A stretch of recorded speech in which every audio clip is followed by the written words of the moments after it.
Hello students, कैसे हैं आप सब। स्वागत है एक बार फिर से आपके अपने चैनल केसीएल ट्यूटोरियल में। जी हाँ, हम बात करेंगे आज drug acting on central nervous system. जो चैप्टर चल रहा था उस पर एक नई class number lecture number 33 opioid analgesics and antagonist. यानी हम आज ओपियोइड्स की बात करेंगे, एनाल्जेसिक्स की बात करेंगे। ओपियोइड एनाल्जेसिक की ओपिएट्स क्या होते हैं, ओपियोइड्स क्या होते हैं, कौन कौन सी मेडिसिन बनती है, किस रिसेप्टर से बाइंड करती है, क्या साइड इफेक्ट है, क्या इंटरेक्शन है, क्या इसका क्लासिफिकेशन है और इससे कौन कौन से क्वेश्चन आपके बन सकते हैं जीपैट में, ड्रग इंस्पेक्टर में और आरआरबी फार्मासिस्ट एग्जाम में।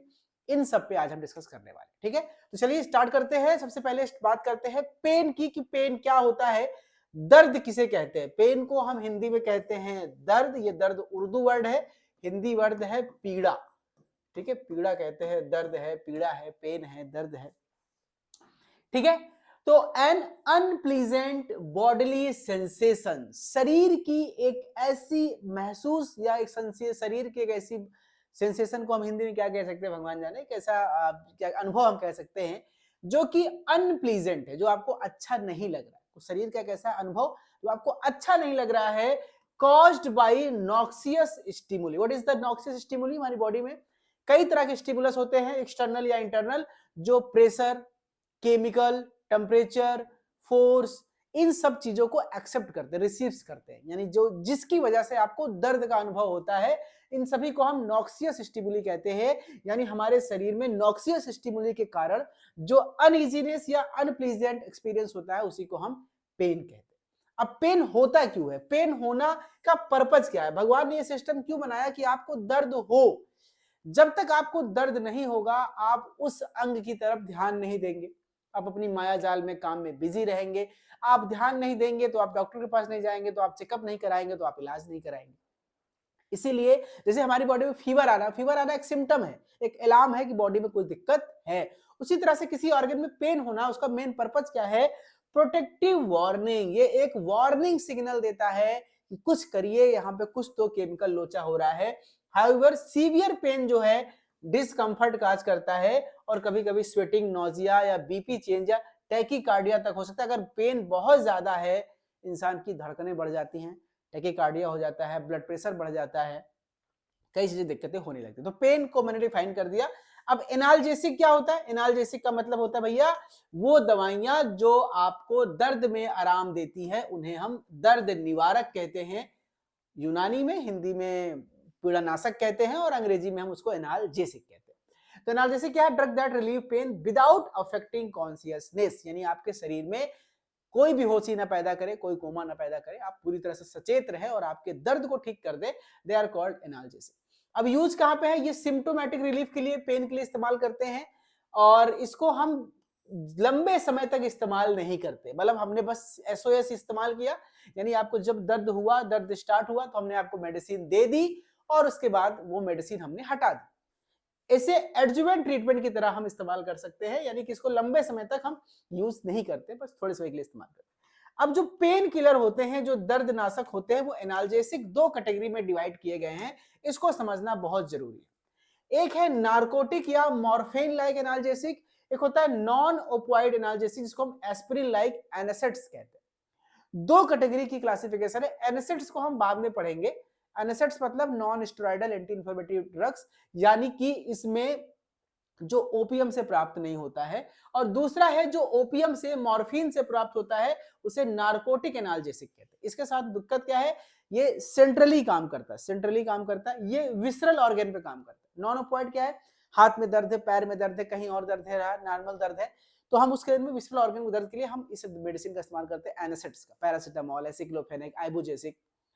लेकिन नार्कोटिक का इस्तेमाल करते हैं सेंट्रली, ये ब्रेन पे काम करता है और ब्रेन से आपके जिस न्यूरॉन्स पे, जिस ऑर्गन की नसों में जहां दर्द का अनुभव हो रहा है, वहां पे उस नर्व की सप्लाई को, पेन को, सप्लाई को ही ब्लॉक करता है, यानी दर्द को ठीक नहीं कर रहा है, वो दर्द के अनुभव जिस दिमाग में जिस पार्ट से हो रहा है उसको ब्लॉक कर रहा है, यानी आपको दर्द का महसूस नहीं होगा। दर्द अभी भी है, दिक्कत अभी भी शरीर में है, लेकिन दर्द महसूस नहीं होगा।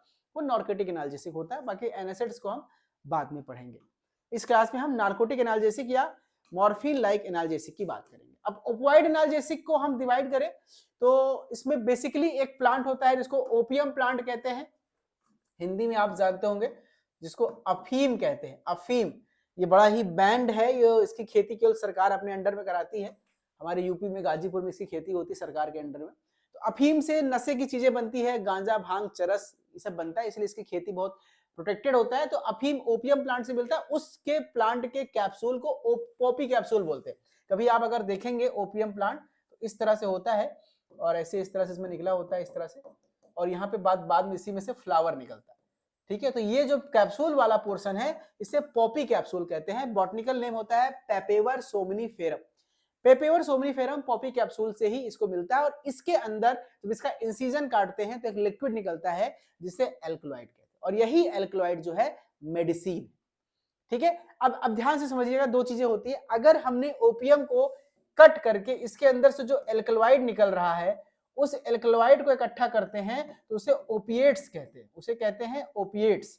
और इसी ओपिएट से यानी इस एल्कलॉइड से हम दवाई बनाते हैं, मेडिसिन बनाते हैं, तो उसको ओपिएट्स कहते हैं। ओपिएट्स और ओपिएट्स में डिफरेंस भी आपको समझना पड़ेगा।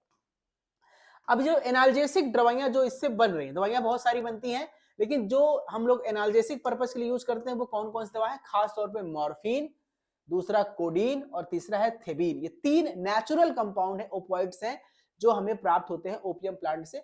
मॉर्फिन में करीब 10% के आसपास प्राप्त होता है, 0.5% के आसपास कोडीन और 0.2% के आसपास थिबेन प्राप्त होता है। ओपियम एकमात्र ऐसा मॉर्फिन में है जो पूरी तरह से एनाल्जेसिक की तरह काम करता है, स्ट्रॉन्ग एनाल्जेसिक होता है। मॉर्फिन का इंजेक्शन लगाइए, पेन खत्म होता है। जंग में जब योद्धा लड़ाई करते हैं, सैनिक लड़ाई करते हैं, आर्मी लड़ाई करते हैं, उसका हाथ कट गया, बम लग गया, दर्द बर्दाश्त नहीं होता, तो वो मॉर्फिन का इंजेक्शन लगाते हैं और उस समय वो दर्द खत्म हो जाता है, फिर वो दूसरे हाथ से लड़ाई करते हैं। ये जज्बा होता है उनके अंदर।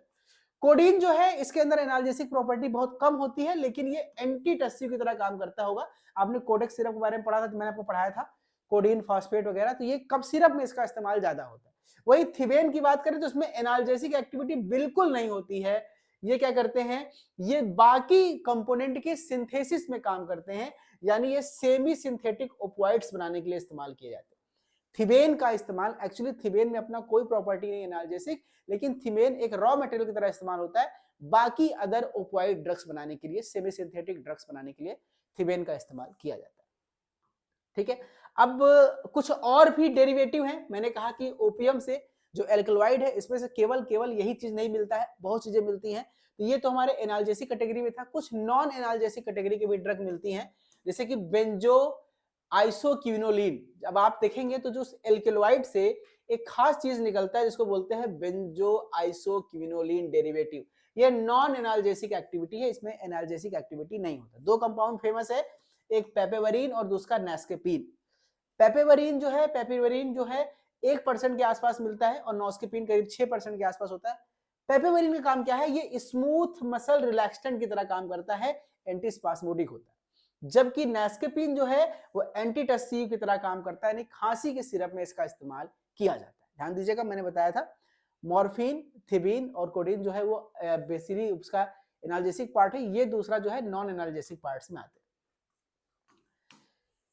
ठीक है, अब कुछ टर्मिनोलॉजी समझ लेते हैं इस चैप्टर से रिलेटेड। मैंने कहा था दो चीजें होती हैं, एक ओपिएट्स होता है और एक ओपिएट्स होता है। ओपिएट्स क्या होता है कि जब जो एल्कलॉइड निकाला जाता है, जो केमिकल निकाला जाता है उस ओपियम प्लांट से, उसको ओपिएट्स कहते हैं, ओपिएट्स कहते हैं। जैसे इसमें मॉर्फिन है, कोडीन है, ये उस एल्कलॉइड के अंदर प्रेजेंट है, नेचुरल फॉर्म में है, तो ये सब ऑलरेडी ओपिएट्स में आते हैं। और फिर उस ओपिएट्स को सिंथेसाइज करके जो मेडिसिन बनाई जाती है उसे ओपिएट्स कहते हैं। All drugs of morphine like action उसे बोलते हैं ओपिएट्स। ठीक है, इसमें हमारे पेप्टाइड्स लाइक एंडोजिनस एंडोर्फिन्स वगैरह भी आते हैं।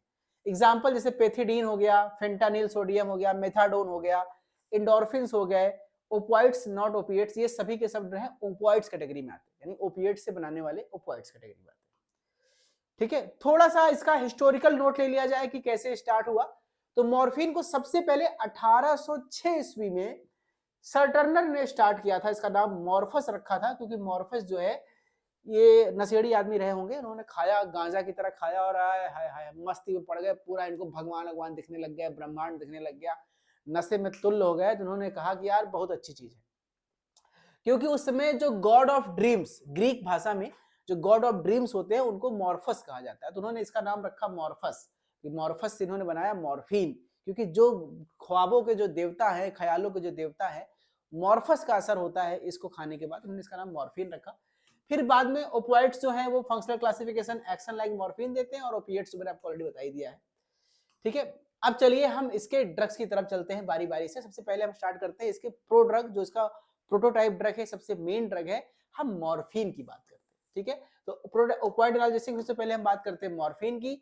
रिसेप्टर एक्शन, ये फुल एगोनिस्ट होता है म्यू रिसेप्टर, याद रखिएगा, म्यू, कप्पा और डेल्टा, 3 रिसेप्टर होते हैं आपके ओपियोइड्स के, एक होता है म्यू, एक होता है कप्पा और एक होता है डेल्टा। तो ये जो म्यू रिसेप्टर पे आपके मॉर्फिन बाइंड करते हैं, ध्यान दीजिएगा, खास तौर पे म्यू पे, और ये कप्पा और डेल्टा रिसेप्टर पे भी थोड़े बहुत बाइंड करते हैं, यानी ज्यादा असर जो इसका है वो फुल एगोनिस्ट है म्यू रिसेप्टर पे, याद रखिएगा, ये क्वेश्चन आ सकता है। अब किस रिसेप्टर पे कौन सा काम हो सकता है इसको भी याद रखिए। तो पहली बात समझिए कि हमारी बॉडी के किस किस जगह पर ये क्या असर देता है।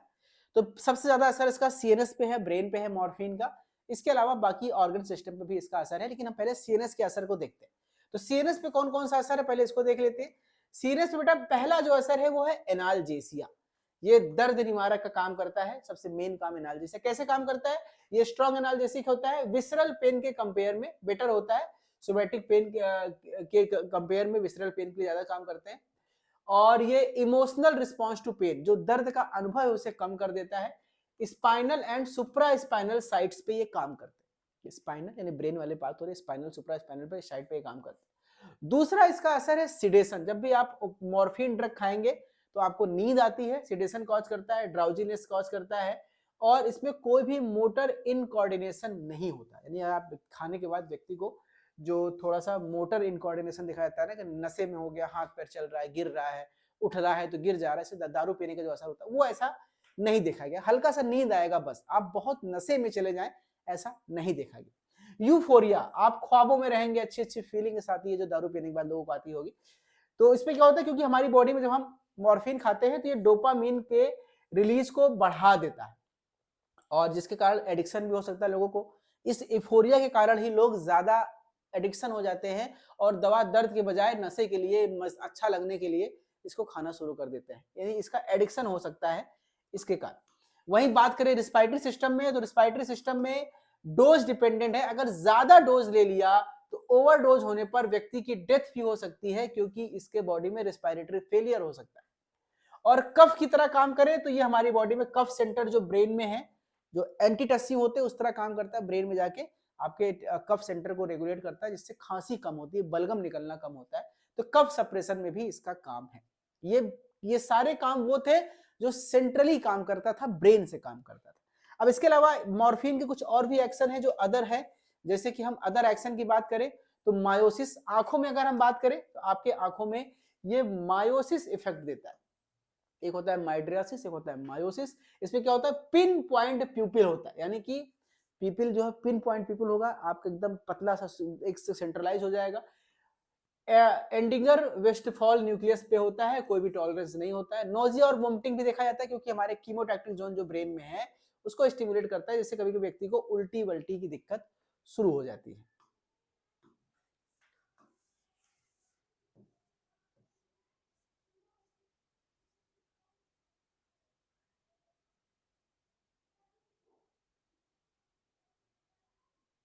एक सेकंड,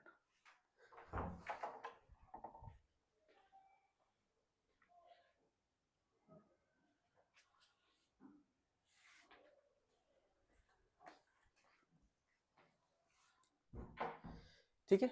अदर ऑर्गन में बात करें तो सीवीएस की बात करते हैं, हार्ट पे क्या काम है, तो हार्ट पे ये वैसोडाइलेशन करता है, क्योंकि हिस्टामिन रिलीज करता है, और हिस्टामिन का आपको पता है असर क्या होता है, ये वैसोडाइलेशन करता है, जिससे कि ब्लड प्रेशर डाउन हो सकता है, हाइपोटेंशन हो सकता है, और ब्रेडिकार्डिया हो सकती है, यानी हार्ट बीट थोड़ी सी डाउन हो सकती है।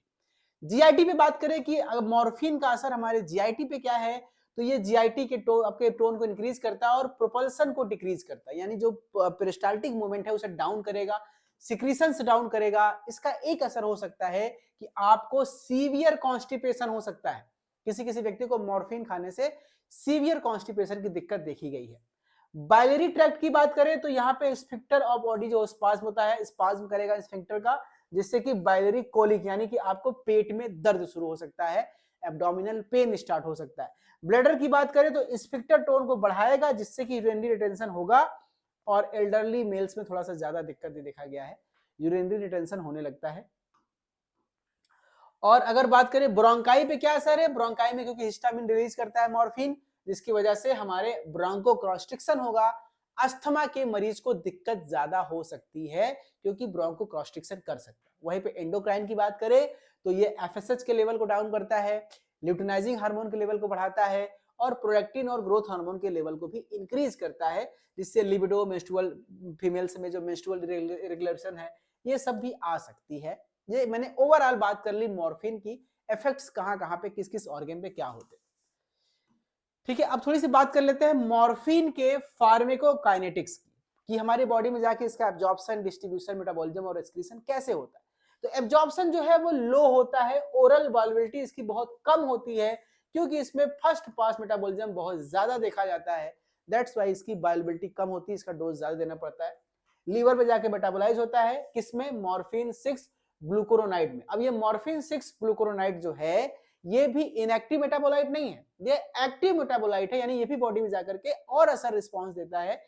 इसका ड्यूरेशन 4 से 6 घंटे होता है, ये प्लेसेंटा को पार कर सकता है, इसीलिए किसी भी जो बच्चा पेट में है, ऐसी महिला को जो गर्भवती है उसको ये मेडिसिन नहीं लेनी चाहिए क्योंकि वो नियोनेटल रेस्पिरेटरी डिप्रेशन कॉज कर सकता है। जो बच्चा पेट में है, गर्भ में है, उसके अंदर ये दवा का असर पहुंच सकता है और उस बच्चे को रेस्पिरेटरी डिप्रेशन हो सकता है। तो मॉर्फिन ड्रग कभी भी किसी फीमेल प्रेग्नेंट लेडी को नहीं खाना चाहिए, ये बहुत इंपॉर्टेंट ध्यान दीजिएगा। कुछ इसके एडवर्स इफेक्ट की बात कर लेते हैं कि क्या क्या दिक्कत, मैंने ऑलरेडी आपको बता दिया। भाई सबसे बड़ा एडवर्स इफेक्ट है कॉन्स्टिपेशन, सबसे बड़ा दिक्कत है कॉन्स्टिपेशन।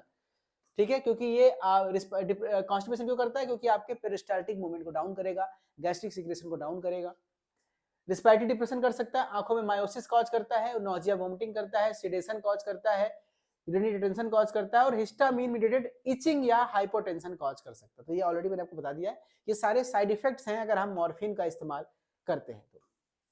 अब बात करते हैं टॉक्सिसिटी। अगर हमने इसका डोज ज्यादा ले लिया, मॉर्फिन को किसी कारण से हमने ज्यादा डोज ले लिया, ओवर डोज ले लिया, नशे के लिए इस्तेमाल किया, गुस्से में खा लिया, तो आपको कोमा हो सकता है, प्यूपिल्स आपके पिन पॉइंट यानी प्यूपिल्स एकदम, आंखें एकदम रुक जाएंगी, मूवमेंट नहीं होगा, प्यूपिल एकदम सूख रहा होगा, और रिस्पायरेटरी डिप्रेशन हो सकता है काफी सीवियस। ठीक है, ये 3 चीजें होती है, यानी इंसान की लगभग मौत की कगार पे पहुंच जाता है। और ट्रीटमेंट क्या है, अगर किसी व्यक्ति को बहुत ज्यादा ओवरडोज हो गया, टॉक्सिसिटी हो गई, तो एक ड्रग यहाँ पे काम करता है जिसका नाम है नैलेक्सोन। 0.4 से 0.8 mg का आईवी इंजेक्शन आता है, इसको देने पर हम रिस्पायरेटरी सपोर्ट दे करके, बीपी को मेंटेन करके व्यक्ति को बचा सकते हैं। तो ध्यान दीजिएगा, मॉर्फिन का जो एंटीडोट है वो है नैलेक्सोन।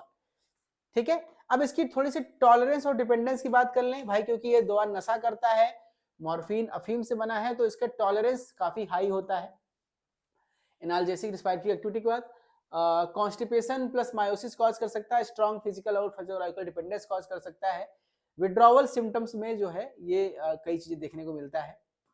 चलिए आगे बात करते हैं कॉन्ट्राइंडिकेशन, किस मेडिसिन के साथ आपको नहीं लेना चाहिए। अगर किसी व्यक्ति को हेड इंजरी हुई है, सर पे सीवियर चोट है, तो आप उसको मॉर्फिन मत दीजिएगा क्योंकि वो CO2 के लेवल को बढ़ा के इंट्राक्रेनियल प्रेशर को बढ़ा कर सकता है। किसी व्यक्ति को ब्रोंकियल अस्थमा है तो उसको भी आप मत दीजिएगा मॉर्फिन, क्योंकि वो आपको हिस्टामिन रिलीज से ब्रोंको कॉन्स्ट्रिक्शन कॉज कर सकता है। किसी व्यक्ति को पहले से रिस्पायरेटरी प्रॉब्लम है, उसको भी मॉर्फिन मत दीजिएगा, डिप्रेशन बढ़ा सकता है। किसी व्यक्ति को हाइपोवोल्मिया शॉक लगा हुआ है तो उस केस में भी ब्लड प्रेशर ऑलरेडी डाउन हुआ है तो उसको भी मत दीजिएगा। और किसी व्यक्ति को अगर पेट में दर्द पहले से है, बाइलरी कॉलिक है, तो उसको भी आप जो है मॉर्फिन नहीं दीजिएगा। ये चीजें आपको याद रखनी है कि किस केस में मॉर्फिन का इस्तेमाल नहीं करना है। उसके बाद हम ड्रग इंटरेक्शन की बात कर लें तो किस किस को साथ इंटरेक्शन है। एल्कोहल के साथ मॉर्फिन का इस्तेमाल मत करिए, बेंजोडाइजापीन के साथ, बार्बिचुरेट्स के साथ, ट्राइसाइक्लिक एंटीडिप्रेसेंट के साथ, मोनोमिनो ऑक्सीडेज इनहिबिटर्स के साथ और फिनोडायाजिन के, इन सब के साथ आपको मॉर्फिन का इस्तेमाल नहीं करना है। ये ड्रग के एब्जॉर्प्शन को डाउन करते हैं, गैस्ट्रिक इम्पैटी को बढ़ा देते हैं। ध्यान दीजिए। डोजेस की बात करें, मॉर्फिन किस डोज में आता है, ओरल डोज इसका 10 से 50 मिलीग्राम के फॉर्म में देते हैं। क्यों? क्योंकि इसको बढ़ा के देना पड़ता है, क्योंकि इसका फर्स्ट पास मेटाबॉलिज्म बहुत ज्यादा है, ओरल एब्जॉर्प्शन कम होता है। हम 50 ग्राम तक खिलाते हैं तो तब जाके बॉडी में 10-15 ग्राम पहुंचता है ब्लड में, इसलिए डोज ज्यादा देना पड़ता है। आईएम के साथ कोई दिक्कत नहीं, आप 10 से 15 ग्राम दीजिए, आईवी के साथ 2 से 6 मिलीग्राम, और अगर आप इंट्राथेकल दे रहे हैं तो 2 से 3 ग्राम के आसपास ठीक है। ये इसका एक्चुअल डोज होता है मॉर्फिन का। ठीक है, अब हम चलते हैं, बढ़ते हैं क्लासिफिकेशन की तरफ। जो हमने मॉर्फिन अभी देखा था, मॉर्फिन जो है एक्चुअल में ओपियोइड का एक नेचुरल ड्रग है जो डायरेक्ट प्लॉट होता है ओपियम से। अब इसके क्लासिफिकेशन की बात करें तो 3 कैटेगरी में हम इसको बांट सकते हैं। एक कैटेगरी भाई साहब हमारी ये है नेचुरल ओपियम एल्कलॉइड, जो हमें मिला, जो हमने मॉर्फिन की बात की थी। दूसरा सेमी सिंथेटिक, मतलब जो मिला हमें ओपियम से, मॉर्फिन से, उससे हमने मॉडिफाई करके डेरिवेटिव कर दिया, तो सेमी सिंथेटिक। और एक होता है सिंथेटिक, यानी जो हमको ओपियम से मिला ही नहीं, हमने पूरा का पूरा किसमें बनाया है, लैब। ठीक है, तो नेचुरल ओपियम एग्जांपल है मॉर्फिन और कोडीन, ये डायरेक्ट प्राप्त होते हैं ओपियम से। दूसरा है सेमी सिंथेटिक, जो इनके मॉर्फिन और कोडीन के रिएक्शन से बनते हैं, जैसे कि हीरोइन, इसका नाम होता है डाइएसिटिल मॉर्फिन, एथिल मॉर्फिन, फेल्कोडीन। देखिए कोडीन से बना फेल्कोडीन और मॉर्फिन से बना हेरोइन और एथिल मॉर्फिन, ये सब किससे बने, तो इसके डेरिवेटिव है, तो ये सेमी सिंथेटिक है। वहीं पे सिंथेटिक है जो पूरी तरह से नेचुरल नहीं है, पूरी तरह से प्लांट से मिले ही नहीं, केवल लैब में बनाए गए हैं, जैसे कि पेथिडीन, इसको मेपिरिडीन भी कहते हैं, फेंटानिल, मेथाडोन, डेक्स्ट्रोप्रोपाइफिनिन और ट्रेमेडोल। ये सारे सारे याद कर लीजिएगा। ट्रेमाडोल जो है वो ओपियोइड डेलीगेटिव है, लेकिन ओपियोइड से प्राप्त नहीं होता, ओपियोइड की तरह केमिकली हम इसको बनाते हैं, सेमी सिंथेटिक नहीं सिंथेटिक। ठीक है, अब कुछ इंपॉर्टेंट ड्रग्स की बात कर ले, तो हम पहले कोडीन की बात कर ले। देखिए हमने मॉर्फिन की बात कर ली थी, अब हम मॉर्फिन के बाद दूसरी कोडीन की बात करते हैं। मैंने कहा कोडीन जो है एनाल्जेसिया के रूप में इसका इस्तेमाल कम है, दर्द का काम कम करता है, लेकिन ज्यादा इस्तेमाल एंटीटसिव की तरह है, खांसी की तरह होता है। तो ये पार्शियल एगोनिस्ट होता है म्यू रिसेप्टर पे, म्यू रिसेप्टर पे, जहां पे मॉर्फिन आपका फुल एगोनिस्ट था, इसलिए ज्यादा एनाल्जेसिक एक्टिविटी थी। ये पार्शियल एगोनिस्ट है, कम काम करता है, इसलिए पार्शियल एगोनिस्ट है। एनाल्जेसिया का असर 1/10 होता है मॉर्फिन का, मॉर्फिन से 10 गुना कम असर देता है। वहीं पे लेकिन एंटीटसिव असर जो है काफी ज्यादा होता है इसका। इसको CYP-TD6 एंजाइम चाहिए होते हैं मॉर्फिन को कन्वर्ट करने के लिए एनाल्जेसिया में। कॉन्स्टिपेशन कॉज कर सकता है और लो अब्यूज लेबिलिटी भी कॉज कर सकता है, क्योंकि ये भी नशा करता है, तो अब्यूज होता है। कफ सप्रेशन में, माइल्ड मॉडरेट पेन में, डायरिया वगैरह में इसका इस्तेमाल करते हैं। वहीं हेरोइन की बात करें तो हेरोइन क्या है, देखिए बैन है। हेरोइन बैन क्यों है, अगर आप मॉर्फिन को, आपके पास मॉर्फिन मिल जाए और उस मॉर्फिन में आप एसिटिक एनहाइड्राइड के साथ रिएक्शन करा दीजिए, तो ये बदल जाता है आपका डाई एसिटिल मॉर्फिन। और वो जो डाई एसिटिल मॉर्फिन है, इसी को शॉर्ट फॉर्म में हेरोइन कहते हैं, जो कि बहुत ज्यादा बैंड है, क्योंकि ज्यादा नशा कॉज करता है, बहुत बुरी तरीके से आपको यूफोरिया काज करेगा, नशा काज करेगा। इसका लोग गलत इस्तेमाल करते हैं, इसीलिए इसको सरकार ने बैन करके रखा है। सरकार ने तो छोड़ो, इसको भी बैन कर दिया है। एसिटिक एनहाइड्राइड केवल रजिस्टर्ड लाइसेंस या लैब वालों को मिलता है, क्योंकि उन्हें पता है कोई भी मॉर्फिन खरीदे, मॉर्फिन बैन है नहीं, आदमी मॉर्फिन खरीदेगा, एसिटिक एनहाइड्राइड मिलाएगा, हेरोइन बना लेगा, तो उन्होंने इसको भी बैन कर दिया है। तो ये 3 गुना ज्यादा पोटेंट होता है मॉर्फिन के कंपेयर में, हाईली लिपिड सॉल्युबल होता है, इसलिए ज्यादा ब्रेन में पहुंचता है, इसलिए ज्यादा यूफोरिया कॉज करता है, ज्यादा नशा कॉज करता है, हाई एडिक्शन पॉइंट होता है, इसीलिए इसको हम लोगों ने, कई सरकारों ने अपने अपने देश में लगभग बैन करके रखा है। वहीं पेथिडीन की बात करें, इसको बोलते हैं मेपिरिडीन। पेथिडीन की बात करें तो ये एट्रोपिन का एनालॉग है। ध्यान दीजिएगा, पेथिडीन का स्ट्रक्चर जो है वो एट्रोपिन से मिलता जुलता है, याद रखिएगा, एग्जाम में क्वेश्चन पूछा गया है। पेथिडीन का स्ट्रक्चर एट्रोपिन से मिलता होता है, इसलिए ये एट्रोपिन वाले असर देता है, जैसे कि टैकीकार्डिया कॉज करता है, जबकि मॉर्फिन जो है वो ब्रैडीकार्डिया कॉज करता था, लेकिन जो आपका पेथिडीन है वो टैकीकार्डिया कॉज करता है। Less smooth muscle spasm cause करता है, कॉन्स्टिपेशन कम करता है, इसलिए इसका इस्तेमाल ज्यादा करते हैं पेथिडीन का, क्योंकि मॉर्फिन वगैरह खाने से कॉन्स्टिपेशन ज्यादा होता था, यूरिन रिटेंशन ज्यादा होता था, इसमें कम होता है। ये हमारी बॉडी में जाकर के नॉरपेथिडीन में मेटाबोलाइज होता है और वो सीएनएस को एक्साइटेटरी इफेक्ट देता है, ट्रीमर या कन्वर्जन में भी हेल्प करता है, रीनल फेलियर कॉज कर सकता है। सीरोटोनिन सिंड्रोम हो सकता है, क्योंकि अगर हम पेथिडीन ज्यादा लेंगे तो हमारे बॉडी में एसएसआरआई या एसएमआरआई के साथ अगर हम ये दवाइयां खाते हैं तो हमारी बॉडी में सीरोटोनिन के लेवल को बढ़ा देगा, जिससे सीरोटोनिन सिंड्रोम कॉज कर सकता है, जो मैं आपको लास्ट क्लास में मैंने बताया था। लेबर के समय इसको खास तौर पे इस्तेमाल करते हैं, क्योंकि महिलाओं में जब लेबर का पेन होता है उस समय हम पेथिडीन का इंजेक्शन इसलिए लगाते हैं क्योंकि साइड इफेक्ट बिल्कुल नहीं है। जो कि मॉर्फिन खाने से क्या हो रहा था कि बच्चों में असर जा रहा था, बच्चों में रिस्पायरेटरी डिप्रेशन हो रहा था गर्भ में, लेकिन इसका कोई असर नहीं है, ये प्लेसेंटा को पार नहीं कर सकता, इसलिए इसका इस्तेमाल करते हैं। 2 से 3 घंटे का इसका असर होता है, शॉर्ट ड्यूरेशन के लिए इस्तेमाल करते हैं। अगला ड्रग बात करते हैं फेंटानिल। फेंटानिल सबसे ज्यादा इफेक्टिव ड्रग है, सबसे ज्यादा इंजेक्शन के फॉर्म में इस्तेमाल किया जाता है। एनाल्जेसिया में ऑपरेशन के समय हमेशा हम फेंटानिल इस्तेमाल करते हैं। ये 80 से 100 गुना ज्यादा पोटेंट है मॉर्फिन से एनाल्जेसिया के लिए। हाईली लिपिड सॉल्युबल होने के कारण ये रैपिड ऑनसेट है, 5 मिनट में इसका असर शुरू हो जाता है और 30 से 40 मिनट में इसका असर खत्म हो जाता है। ऑपरेशन के लिए छोटा ऑपरेशन है 30-40 मिनट का, तो सबसे बेस्ट ड्रग है पेथिडीन। मिनिमल हिस्टामिन रिलीज करता है, यानी कि अस्थमा में भी सेफ है। इसके अलावा एनेस्थीसिया में, आईसीयू सिडेशन में, क्रोनिक कैंसर पेन वगैरह में हम लोग ट्रांसडर्मल पैच के फॉर्म में इसका इस्तेमाल करते हैं फेंटानिल का। ये बहुत इंपॉर्टेंट ड्रग है फेंटानिल, सबसे इंपॉर्टेंट ड्रग है पेनाल्जेसिक किसी भी ऑपरेशन के लिए। वहीं पे बात करें मेथाडोन की, तो मेथाडोन करीब 24-36 घंटे इसका असर रहता है, हाफ लाइफ बहुत लंबा होता है। ओपियाइड डिपेंडेंस, अगर किसी व्यक्ति को ओपियाइड्स दवा खाते खाते उसको हैबिट पड़ गई है, वो नशे के लिए इस्तेमाल कर रहा है, तो उसको छुड़ाने के लिए हम लोग मेथाडोन का इस्तेमाल करते हैं। ध्यान दीजिएगा, ओपियाइड के एडिक्शन को दूर करने के लिए जिस ड्रग का इस्तेमाल करते हैं वो है मेथाडोन। ठीक है, विड्रॉवल सिम्टम्स के लिए ठीक करते हैं, मॉर्फिन यूफोरिया के लिए ठीक करते हैं। वहीं हम बात करें अगला डेक्स्ट्रोप्रोपॉक्सिफिन की, तो ये वीक एनाल्जेसिक होता है, पोटेंसी कोडीन के कंपेयर में इसकी आधी होती है लगभग, और कार्डियोटॉक्सिक मेटाबोलाइट एक्यूमुलेट होता है, इसलिए फेटल ओवरडोज का चांसेस ज्यादा है। महिलाओं को बिल्कुल नहीं देना चाहिए मेडिसिन, ये भी दिक्कत है इसके साथ। अगला दवा है ट्रेमाडोल। ट्रेमाडोल जो है ये वीक म्यू एगोनिस्ट होता है, यानी म्यू पे काम तो करता है लेकिन वीक होता है। ये 5-HT और Na के रिएप्टेव को भी इनहिबिट करता है, तो बेसिकली पेन किलर है, न्यूरोपैथिक पेन वगैरह में भी इसका इस्तेमाल करते हैं। नैलोक्सोन के द्वारा भी इसका एंटीडोट, इसका रिसेप्टर मॉर्फिन का एंटीडोट आपका नैलोक्सोन था, तो ये भी लगभग एंटीडोट की तरह काम करता है ट्रेमाडोल के लिए। रिस्पायरेटरी डिप्रेशन थोड़ा सा कम होता है और लेस कॉन्स्टिपेशन होता है मॉर्फिन के कंपेयर में। लोअर सीजर थ्रेशोल्ड होता है, कॉन्ट्रा इंडिकेटेड होता है एसएसआरआई के साथ। अगर किसी व्यक्ति को एसएसआरआई चल रहा है तो उस केस में इसको नहीं दीजिएगा, वरना उसको सेरोटोनिन सिंड्रोम हो सकता है। क्या होता है सेरोटोनिन सिंड्रोम? मैंने आपको बताया था पिछली क्लासेस में जब मैंने आपको पढ़ाया था एंटी डिप्रेसेंट। तो मॉडरेट पेन वगैरह के लिए, क्रोनिक पेन के लिए, कैंसर पेन के लिए हम ट्रेमाडोल का इस्तेमाल करते हैं। इंजेक्शन के फॉर्म में भी आता है और टैबलेट के फॉर्म में भी आता है। ठीक है, अब ओपियाइड रिसेप्टर समझ लीजिए, ये बहुत इंपॉर्टेंट है, हमने सारी बात कर ली थी थोड़े में।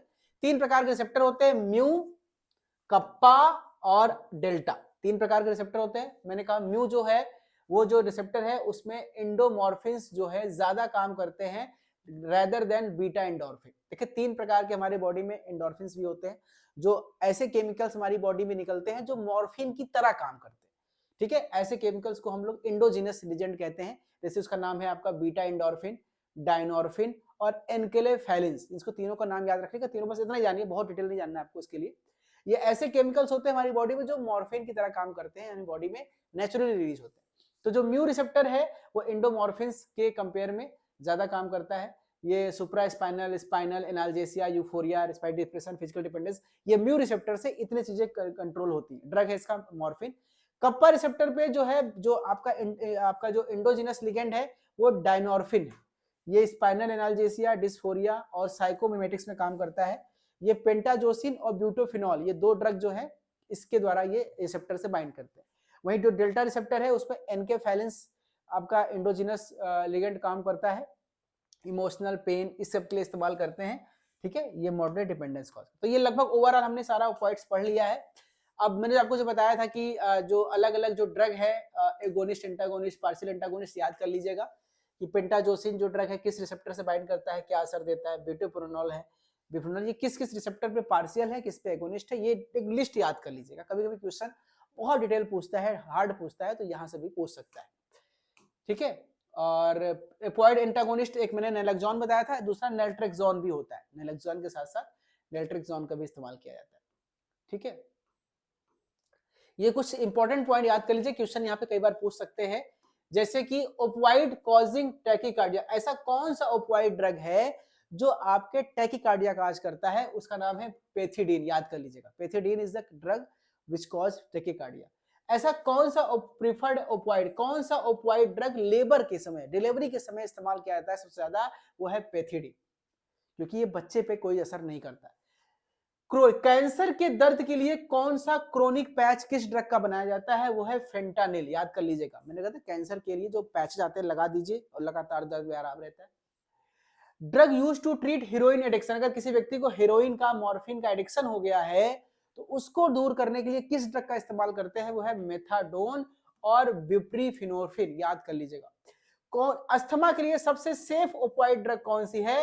वो है फेंटानिल, क्योंकि ये हिस्टामिन का रिलीज सबसे कम करता है। ठीक है। और कौन सा ओपियोइड है जो पेन के लिए रिस्पॉन्ड नहीं करता है, न्यूरोपैथिक पेन वगैरह के लिए? प्रेगाबलिन और इमिट्रिप्टाइलिन डेलॉक्सिटोन की बात कर रहे हैं। ठीक है। अब अगला टॉपिक है एंडोजिनस ओपियोइड पेप्टाइड्स। मैंने बताया था जिससे हमारी बॉडी में morphine mu receptor, kappa receptor, delta receptor से बाइंड करके जो जो असर देता है, उसी तरह से हमारे शरीर में कुछ ऐसे सब्सटेंस रिलीज होते हैं जो सेम काम करते हैं। जो म्यू रिसेप्टर कप्पा से डेल्टा से बाइंड करते हैं उसे हम लोग एंडोजिनस ओपियोइड्स पेप्टाइड्स कहते हैं। मैंने आपको तीनों का नाम बता दिया था, ये हमें नोट्स पे दे रहा हूं। ये थोड़ा सा हाई लेवल का टॉपिक है, अगर आप पढ़ना चाहे तो पढ़ सकते हैं, मैंने नोट्स दे दिया है। ठीक है। तो यहाँ पे आप इसको देख लीजिएगा, तीनों का नाम है, तीनों कैसे काम करते हैं, क्या नेचर होता है, क्या इसका फंक्शन होता है, इसको आप लोग खुद से देख लीजिएगा। मैंने नोट्स पे दे दिया है क्योंकि सिलेबस के बाहर का है, लेकिन मैंने आपको दे दिया है। अगर हाई लेवल का एग्जाम होता है ड्रग इंस्पेक्टर वगैरह का तो उसमें क्वेश्चन यहाँ से आ सकते हैं। ठीक है। ये सारा खबर इसका कंपेयर है। ठीक है। ये ओपियोइड का फंक्शंस हो गए। चलिए, ये हमने सारा का सारा डिटेल यहाँ पे आपको दे दिया। चलिए चलिए आते हैं अपने एमसीक्यूज की तरफ, क्वेश्चंस की तरफ चलते हैं, देख लेते हैं क्वेश्चंस कैसे होते हैं। तो सबसे पहला सवाल आपके स्क्रीन पे रहा, which of the following best define an analgesic.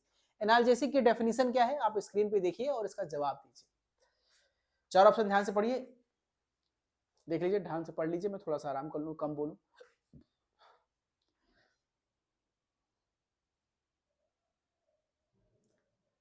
बिल्कुल सही जवाब है ऑप्शन नंबर बी। एक ऐसा ड्रग जो पेन रिलीव करता है बिना कॉन्शियसनेस को अफेक्ट किए हुए, उसे कहते हैं हम लोग एनाल्जेसिक। कौन सा एल्कलॉइड ग्रुप जो होता है, which alkaloid group of opium contains compound with significant analgesic activity. कौन से एल्कलॉइड, ओपियम के किस एल्कलॉइड में, यानी किस ओपियम में सबसे ज्यादा एनाल्जेसिक एक्टिविटी होती है? बेंजो आइसोक्विनोलोन डेरिवेटिव में, फिनेंथ्रीन डेरिवेटिव में, ट्राइटरपेनाइड डेरिवेटिव में, या आइसोक्साजोल। ये सारे डेरिवेटिव एल्कलॉइड के प्रकार हैं। और हमें पता है मॉर्फिन से जो मिलता है वो होता है फेरेंथ्रीन डेरिवेटिव। फेरेंथ्रीन रिंग पाई जाती है उसके अंदर, उसमें मॉर्फिन, कोडीन, थेबिन ये सब आते हैं। ऑप्शन नंबर 2 यहाँ पे सही है। Question number 3, which statement correctly differentiate opiates from opiates. मैंने बताया था ना कि ओपिएट और ओपिएट अलग अलग चीजें। ओपिएट वो जो एल्कलॉइड प्राप्त हो रहा है, नेचुरल ड्रग प्राप्त हो रहा है ओपियम से डायरेक्ट, और ओपिएट्स कौन, जो ओपिएट से बनाए जाने वाले जो मेडिसिन, उनको ओपिएट्स कहते हैं। इनका डिफरेंस ध्यान से पढ़िए, चारों ऑप्शन देखिए कौन सा ऑप्शन सही लग रहा है आपको, चारों ऑप्शन ध्यान से पढ़ लीजिए।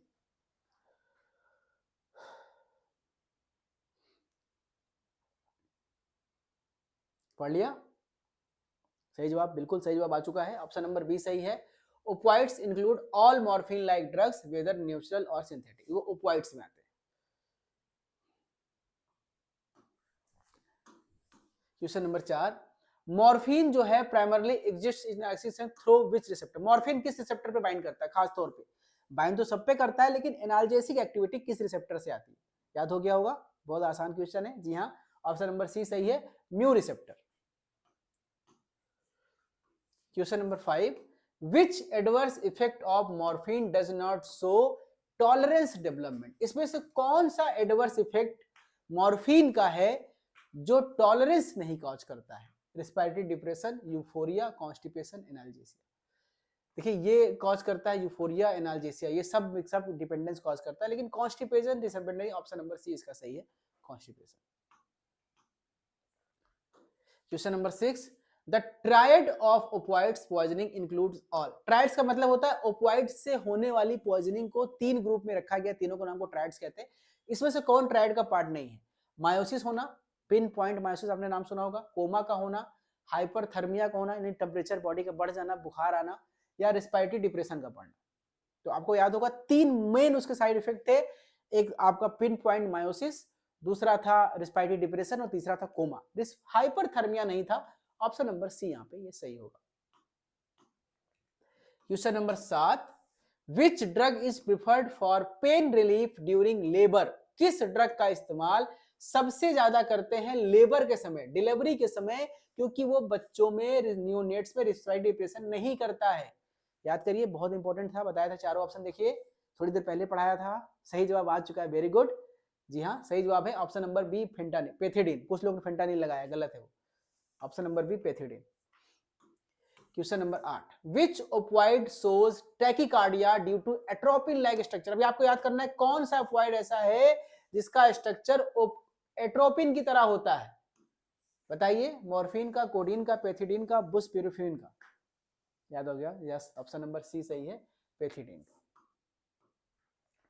Question number 9, fentanyl is particularly useful in anaesthesia because.